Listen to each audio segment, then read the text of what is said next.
Well, this was unexpected.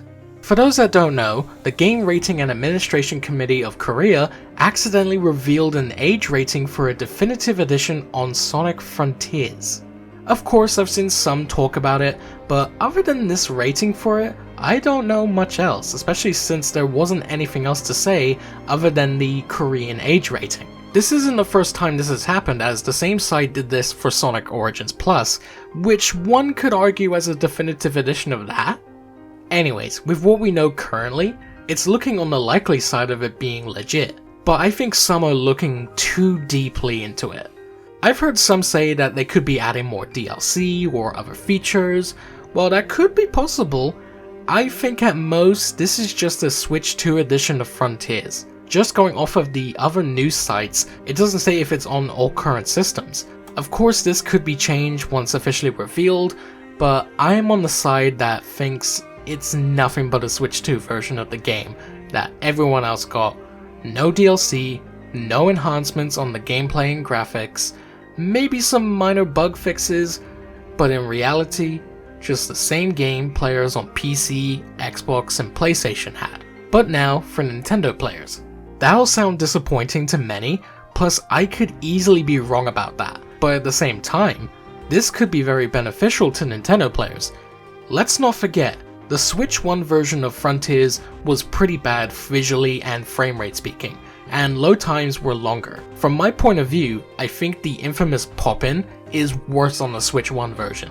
A Switch 2 Definitive Edition would allow the Nintendo-only players to experience the game like everyone else.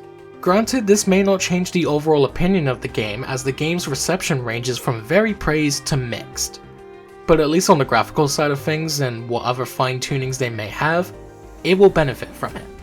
So do I think other platforms will get this Definitive Edition? Absolutely not. There is no sense in doing that, as the game was already on PC, Xbox Series, and PlayStation 5. They could possibly update the current versions with any bells and whistles the Switch 2 edition gets. It would be stupid to charge the same platform for the same game again, especially if they go full price again, which I can see that being the case. That's gonna raise some eyebrows, since you can easily get the original release of Frontiers for cheaper now. But knowing certain Sonic fans, they're gonna eat it up and Sega will get their money from it. I only hope the end result isn't another Colors Ultimate in disguise.